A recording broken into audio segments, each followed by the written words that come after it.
This is gonna be one hell of a Christmas.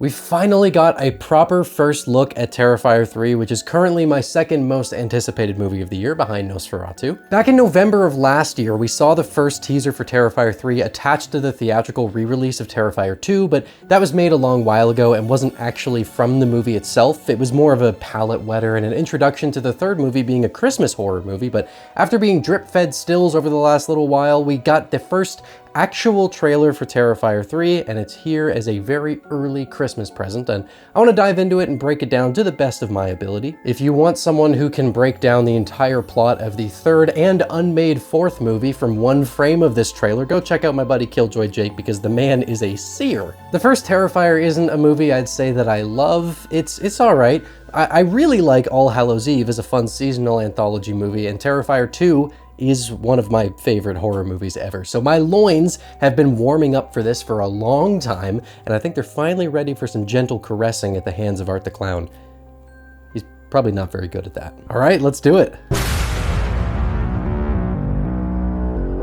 The trailer opens on this super badass shot of Sienna emerging from the shadows with a lit fire flickering in front of her, and considering the cosmic level she ended this last movie on, this seems like a damn good way to reintroduce one of the best final girls in a long time. We got a nice peaceful rendition of Silent Night flowing along, but Artie Boy is back in action dressed up as jolly old Saint Nick, and right away, I've got to talk about how much I'm loving the visual style of this threequel. Black Christmas has one of my favorite looks of any horror movie, with the super deep blacks and high contrast with the Christmas lights, and it looks like that's coming back to life in Terrifier 3, which makes me such a happy boy. He's covered in blood here, so he's already been up to some shenanigans, and I noticed something about the way this sequence is edited that I find interesting, and I think we're seeing a sort of dream sequence here, at least partially. Maybe a vision would be a better word. When Art appears, we get another brief shot of Sienna turning her head before we cut back to this woman who's not all that pleased with her Christmas presents this year. There's obviously more history between Art and Sienna than we're fully aware of, considering how biblical Terrifier 2 got, and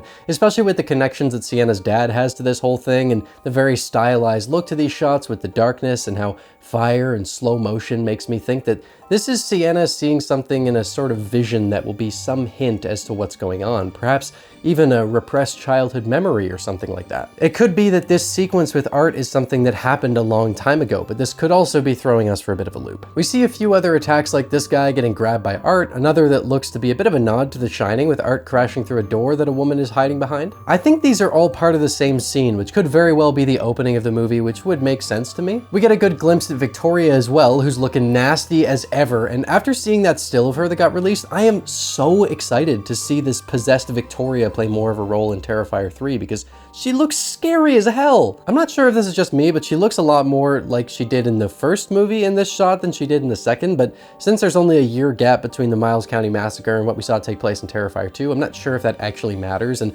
maybe it's just the lighting here that's making her look closer to what she did before, because there's definitely been a design overhaul on her. No word yet on if the little pale girl is going to make an appearance, but if she isn't just a manifestation of some evil entity that's now possessing Victoria, then we could be getting a whole Art the Clown posse building up here, and I'd love to see it. There are a couple shots showing off the movie's college setting, one with this shot of Sienna who looks like she's probably trying to tell her friends about the vision she was having, but they're not fully believing her, which I hope isn't the case, because after what happened in the last movie, everyone should just listen to Sienna if she thinks something could potentially be a problem. Granted, there weren't too many people who witnessed her turning into a Valkyrie and fighting the devil with a magic sword, but hey, trust your friends, lads. This next shot is absolutely disgusting and shows Victoria climbing out of a tub full of gore/feces soup. Either or, I'm not really sure. Probably a nice blend of both, knowing these movies.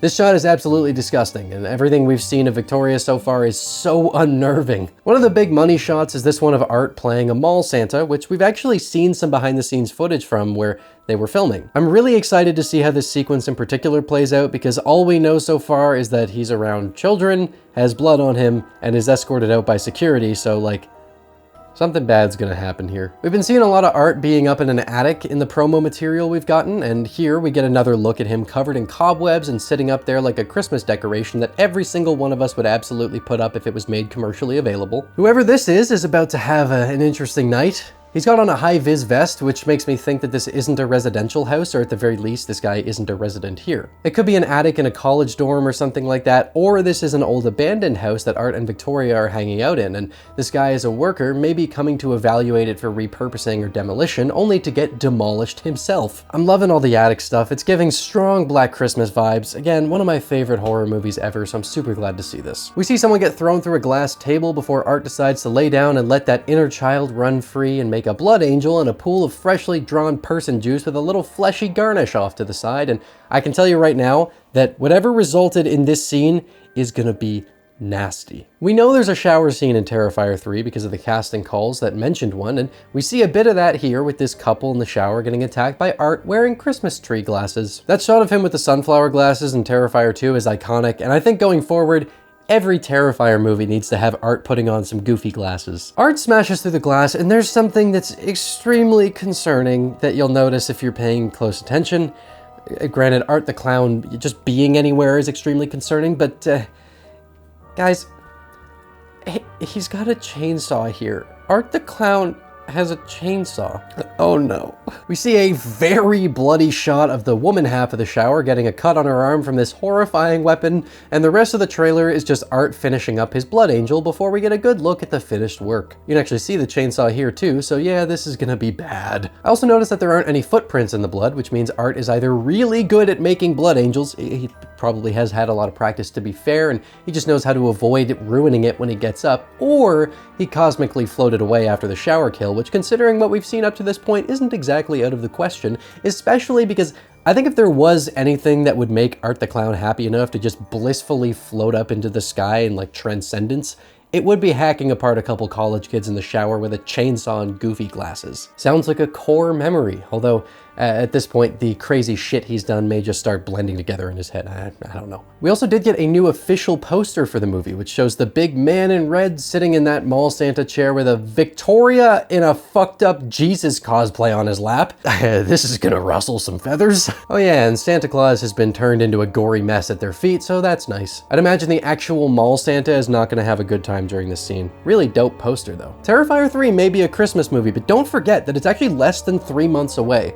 It'll be releasing on October 11th, and with Damien Leone confidently saying that it's the goriest of the franchise, I think we're in for some pretty insane shit come October. I really don't know where you go from Allie's death, so I'm just mostly curious to see how they've managed to top that. Now this is just a teaser trailer, so we're sure to get a more fleshed out trailer or two before the release, but this is a damn good teaser if you ask me. It didn't give too much away, especially at face value, but there's a lot to chew on and theorize about here, and it did a great job at showcasing the visual tone they're going for, which looks like it's a good blend of old school horror like Black Christmas, with more of an emphasis on that grimier look from the earlier Terrifier short film in particular, which I'm happy to see. You can definitely see the increased budget in this one, although it's also clear that Leone isn't forgetting those grindhouse roots and is still staying true to the style he's been pushing for a long time, which is great. The dude is seriously passionate about his craft, and it makes me so happy to see him getting to just let loose with this dream he's been trying to make reality for so long. This is a very fun ride to be on right now. So what did you think of this first proper teaser trailer for Terrifier 3? Did it get you more excited? Less?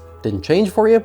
Personally, I think I'm already about as excited as I'm gonna get, so this was just a really nice addition to the anticipation that reaffirmed a lot of what I was hoping for. This movie is sure to bring the heat, and I cannot wait to finally see it in like 2.5 months. Holy hell, it's getting close. All right, well, I suppose it's time to start picking away at that Terrifier 2 video I've been teasing for ages. Until then, thank you for stopping by Rocklin Graves. I hope you've enjoyed your stay.